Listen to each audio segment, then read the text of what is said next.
तो आइए संविधान की शपथ की शुरुआत करते हैं। पंचायत के चुनाव यूं तो राजनीतिक तौर पर छोटे और लोकल चुनाव माने जाते हैं, लेकिन पंचायत चुनाव जब देश के सबसे बड़े राज्य उत्तर प्रदेश के हों और वो भी कोरोना के काल के बीच हो रहे हों, तो उनके नतीजों के बड़े सियासी मायने हो जाते हैं। उत्तर प्रदेश के पंचायत चुनाव के नतीजों में कोरोना संकट की छाया साफ तौर पर नजर आ रही है, क्योंकि बीजेपी को बड़ा झटका लगा है। लेकिन इससे भी चौंकाने वाली बात यह है कि इस पंचायत चुनाव के दौरान उत्तर प्रदेश में कोरोना करीब 30 गुना फैला है। ऐसे में सवाल तो बनता है कि आखिर पंचायत चुनाव का हासिल क्या हुआ।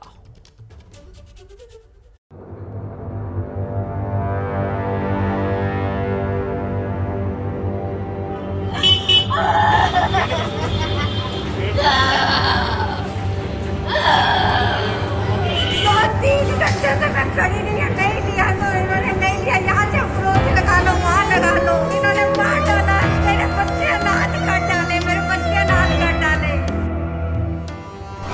26 मार्च को पंचायत चुनावों की घोषणा के दिन यूपी में कोरोना के केस थे 1028। 1 मई को जब पंचायत चुनाव खत्म हुए तो यूपी में एक दिन में कोरोना के केस थे 30,857। यानी पंचायत चुनाव के दौरान यूपी में एक दिन में कोरोना के नए मरीजों की संख्या 30 गुना बढ़ गई।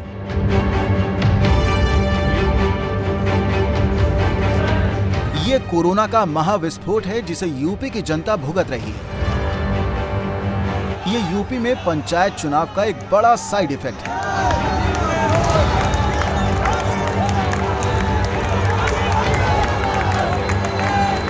आज आलम यह है कि पिछले 24 घंटे में यूपी में कोरोना के नए मरीजों की संख्या 25,858 हो गई है, जबकि 24 घंटे में यूपी में कोरोना से मरने वालों की तादाद रही 352।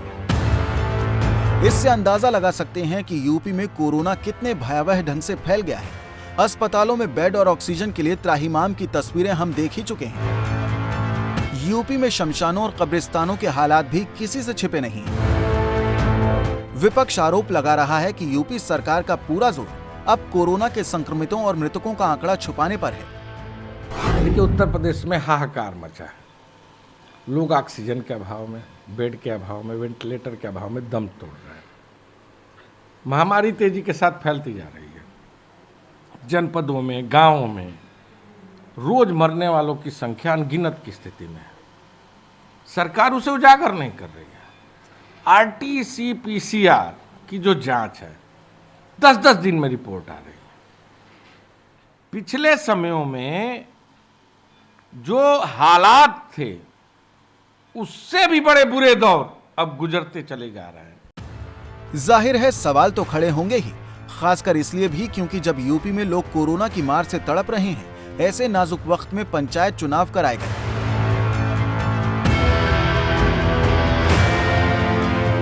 2014 का लोकसभा चुनाव, फिर 2017 का विधानसभा चुनाव और फिर 2019 के लोकसभा चुनाव। बीजेपी यूपी में हैट्रिक लगा चुकी है, लेकिन इस बार पंचायत चुनाव में जो हुआ उसके बाद पार्टी को अपनी रणनीति पर विचार करना पड़ेगा कि क्या हिंदुत्व और जिस सामाजिक आधार के साथ अब तक वो यूपी में करिश्मा कर पा रही थी, क्या अगले साल की शुरुआत में होने वाले विधानसभा चुनाव में उसे वो दोहरा पाएगी। पंचायत चुनावों के दौरान यूपी में कोरोना ने किस कदर कहर बरपाया, उसे जरा आंकड़ों की जुबानी समझिए। 26 मार्च को पंचायत चुनाव की घोषणा के दिन एक दिन में कोरोना केस थे 1028 और 4 मौत हुई थी। 15 अप्रैल को पहले चरण के चुनाव के दिन कोरोना के नए मरीज बढ़कर 20,439 हो गए और मौत का आंकड़ा हुआ 67। 19 अप्रैल को दूसरे चरण के चुनाव के दिन कोरोना के नए मरीज बढ़कर 28,211 हो गए। उस दिन 167 लोगों की जान गई। 29 अप्रैल को तीसरे चरण पर कोरोना के नए मरीजों की संख्या हुई 35,104 और मौत हुई 295। जबकि 1 मई को चौथे और आखिरी चरण की वोटिंग के दिन कोरोना केस 30,857 थे और कोरोना से 288 लोगों की जान गई। लेकिन इन सरकारी आंकड़ों के अलावा एक और चौंकाने वाला आंकड़ा यूपी के प्राथमिक शिक्षक संघ ने दिया है। यूपी के प्राथमिक शिक्षक संघ ने राज्य निर्वाचन आयोग और यूपी के मुख्यमंत्री योगी आदित्यनाथ को 29 अप्रैल को चिट्ठी लिखी थी, जिसमें दावा किया गया था कि पंचायत चुनाव में ड्यूटी पर तैनात 706 शिक्षकों की कोरोना से मौत हो गई है। यही नहीं, इस पत्र के साथ कथित तौर पर कोरोना से मारे गए शिक्षकों की एक जिलेवार सूची भी सौंपी गई थी। अगर ये आंकड़ा सही है तो इससे अंदाजा लगाना मुश्किल नहीं है कि कोरोना काल में हुआ यूपी का पंचायत चुनाव कितना जानलेवा साबित हुआ है।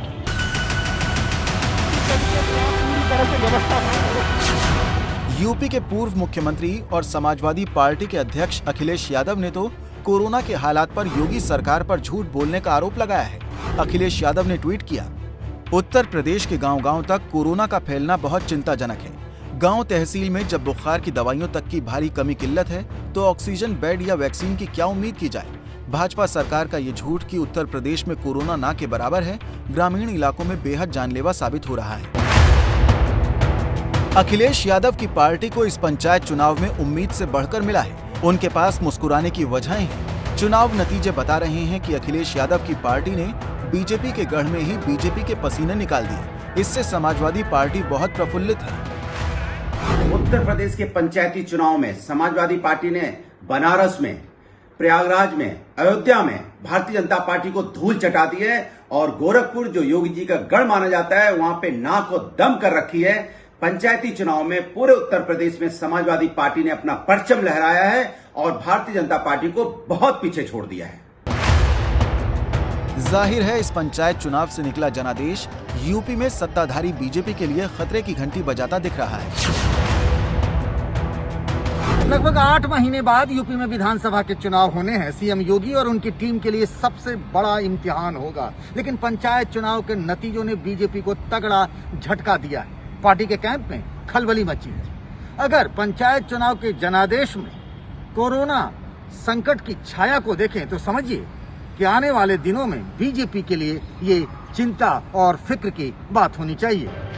हालांकि यूपी सरकार नहीं मान रही है कि संकट जैसी कोई स्थिति है।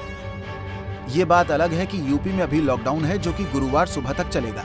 इस बीच यूपी के मुख्यमंत्री योगी आदित्यनाथ भी रोजाना संकट से निपटने के इंतजामों की समीक्षा कर रहे हैं। आज उन्होंने लखनऊ में कोविड अस्पताल में तब्दील किए गए कैंसर अस्पताल का उद्घाटन किया। यूपी सरकार तो दावा कर रही है कि प्रदेश में कोरोना मामलों में अब कमी आ रही है। पिछले एक सप्ताह में प्रदेश में नए जो संक्रमण के मामले आए हैं वो लगातार घटने की तरफ हैं और जो लोग बीमारी से मुक्त हो रहे हैं वो उनकी संख्या बढ़ने की तरफ है। तो इस प्रकार प्रदेश में जो प्रदेश सरकार की एक एग्रेसिव ट्रैक, टेस्ट और ट्रीट की जो एक नीति है, उस नीति पे जो अमल हो रहा है उससे प्रदेश में जो एक्टिव केसेस हैं वो भी निरंतर वो कम हो रहे हैं। सरकारी आंकड़े जो भी कहें, यूपी के अलग अलग हिस्सों से आ रही तस्वीरों की कहानी कुछ और है। सीजन खत्म है, वहाँ ले जाओ, जहाँ ना बता रहे हैं वहाँ जा रहे हैं। अब तो पंचायत चुनाव के नतीजों ने भी बीजेपी की फिक्र बढ़ा दी है। जहां सत्ता में रहते हुए भी बीजेपी के बड़े बड़े नेताओं और योगी सरकार के मंत्रियों के नाते रिश्तेदार भी चुनाव हार गए। यूपी में बीजेपी के लिए ये शुभ संकेत तो कतई नहीं है।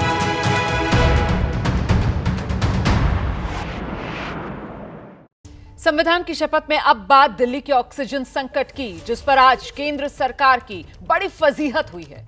दिल्ली को उसकी मांग के हिसाब से ऑक्सीजन न देने के मुद्दे पर केंद्र सरकार की हाईकोर्ट में खासी किरकिरी हुई। हाईकोर्ट ने यहां तक कह दिया, फटकार लगाते हुए केंद्र सरकार को, कि भाई क्यों ना अवमानना का मामला केंद्र सरकार के खिलाफ चलाया जाए। दवाई से लेके सिलेंडर तक हम लोग अरेंज कर रहे हैं। ऑक्सीजन की किल्लत से दिल्ली की उखड़ी सांसों का हिसाब किताब हाईकोर्ट में हुआ तो केंद्र सरकार को कड़ी फटकार लगी। अब तो केंद्र सरकार पर कोर्ट की अवमानना की तलवार भी लटक रही है। दिल्ली हाईकोर्ट ने इस पर सख्ती दिखाई कि दिल्ली को उसके कोटे के हिसाब से ऑक्सीजन क्यों नहीं मिला। हाईकोर्ट ने कहा, हमें जानकारी मिली है कि सुप्रीम कोर्ट के आदेश के बावजूद अभी तक केंद्र सरकार दिल्ली को उसकी मांग के मुताबिक 700 मीट्रिक टन ऑक्सीजन मुहैया नहीं करा रही है।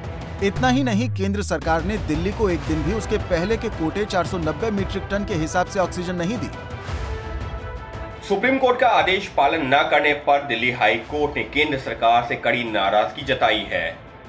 और साफ तौर पर कहा है कि सुप्रीम कोर्ट ने अपने आदेश में जो जिक्र किया था कि दिल्ली को उसकी मांग के मुताबिक ऑक्सीजन दी जाए, लेकिन आज तक दिल्ली को उसकी मांग के मुताबिक ऑक्सीजन नहीं मिला है। और इसी आधार पर दिल्ली हाई कोर्ट ने केंद्र सरकार को शो कॉज नोटिस जारी का जवाब मांगा है कि क्यों ना केंद्र सरकार के खिलाफ कोर्ट की अवमानना के तहत कार्रवाई की जाए। इतना ही नहीं, दिल्ली हाई कोर्ट ने अपने आदेश में केंद्र सरकार के जो 2 नोडल अधिकारी हैं उनको भी कोर्ट के सामने हाजिर होने का निर्देश दिया है। इससे पहले सुनवाई के दौरान दिल्ली हाईकोर्ट ने केंद्र सरकार पर सख्त टिप्पणी की। केंद्र सरकार के वकील से हाईकोर्ट ने कहा, आप अपना सिर एक शुतुरमुर्ग की तरह जमीन में छुपा सकते हैं, लेकिन हम नहीं। ऑक्सीजन के बगैर दिल्ली में लोग मर रहे हैं, आप अंधे हो सकते हैं, हम नहीं। ये भावनात्मक मामला है क्योंकि यहाँ पर लोगों की जान जा रही है। सरकार इतनी असंवेदनशील कैसे हो सकती है? दिल्ली हाईकोर्ट ने अपने आदेश में साफ तौर पर कहा है कि केंद्र सरकार के वरिष्ठ वकील ने सुप्रीम कोर्ट में भरोसा दिया था कि दिल्ली को उसकी मांग के मुताबिक ऑक्सीजन मुहैया कराई जाएगी, दिल्ली के लोगों को प्रताड़ित नहीं होने दिया जाएगा। लेकिन आज भी तस्वीर वैसी ही बनी हुई है, ऑक्सीजन की कमी उसी तरीके से बनी हुई है। दिल्ली हाईकोर्ट ने अपने आदेश में साफ तौर पर लिखा है कि रोजाना कोई ना कोई अस्पताल या नर्सिंग होम कोर्ट के सामने आकर ऑक्सीजन की कमी की बात करते हैं, और उसी का नतीजा ये है कि दिल्ली में आज की तारीख में हॉस्पिटल बेड बढ़ाने की बजाय कम करने लगे हैं।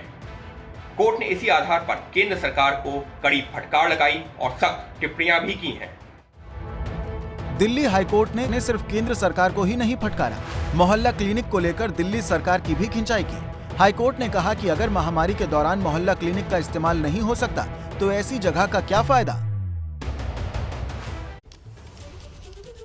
तो देखिए आपने ये रिपोर्ट किस तरीके से हाई कोर्ट की तरफ से फटकार केंद्र सरकार को लगाई जा रही है। मामला वाकई में बेहद गंभीर है, क्योंकि जब से ये मामला अदालत में आया बार बार दिल्ली सरकार की तरफ से यही गुहार लगाई गई कि साहब जितनी ऑक्सीजन की जरूरत दिल्ली को है उतनी ऑक्सीजन दिल्ली को नहीं मिल पा रही। देखिए जिस तरीके से मामला आगे बढ़ा, इस पर सुनवाई हुई। पहले ये कहा गया कि ऑक्सीजन तो हम देने के लिए तैयार हैं, दिल्ली सरकार ले क्यों नहीं रही है उस ऑक्सीजन को। दिल्ली सरकार की तरफ से दिखाई गई बेबसी कि हमारे पास वो टैंकर्स नहीं हैं, स्पेशल टैंकर्स जिनके जरिए वो ऑक्सीजन ली जा सके। लेकिन बाद में जब ये सुनवाई आगे बढ़ी तो दिल्ली सरकार की तरफ से बार बार इस बात को अंडरलाइन किया गया कि जितनी जरूरत है, जितना कोटा हम मांग रहे हैं उतना कोटा नहीं दे रहा केंद्र। और आज इसी बात को लेकर हाईकोर्ट ने केंद्र सरकार को फटकार लगाई कि बावजूद इसके केंद्र सरकार कह रहा है दिल्ली को उसकी जरूरत के हिसाब से आप ऑक्सीजन दे नहीं रही है केंद्र सरकार। 44% आपूर्ति दिल्ली को ऑक्सीजन की जा रही है, 56% कम ऑक्सीजन दिल्ली को मिल रहा है।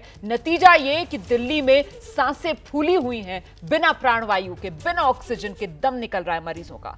संविधान की शपथ में आज हमने ट्विटर पर आपसे सवाल पूछा कि क्या उत्तर प्रदेश के पंचायत चुनाव में बीजेपी को भारी पड़ गया कोरोना। जिस तरीके के नतीजे आए हैं उसे देखकर आपकी क्या राय है। इस पर पोल के नतीजे आ चुके हैं, आप देख सकते हैं 81% दर्शकों का मानना है हां भारी पड़ गया कोरोना बीजेपी को चुनाव में। 19% लोग हालांकि ना में जवाब दे रहे हैं। और आज के शो के बाद इस मुद्दे पर मेरी राय बहुत साफ है। कोरोना काल में हुए पंचायत चुनाव नतीजों के जरिए यूपी की जनता ने अपने मन की कह दी है। सरकार को इससे सबक लेना चाहिए कि इस संकट काल में उसकी भूमिका क्या होनी चाहिए और कितनी निराश है जनता सरकार की भूमिका देखकर, जिसमें सरकार अपनी जिम्मेदारी पूरी करती हुई नजर नहीं आ रही।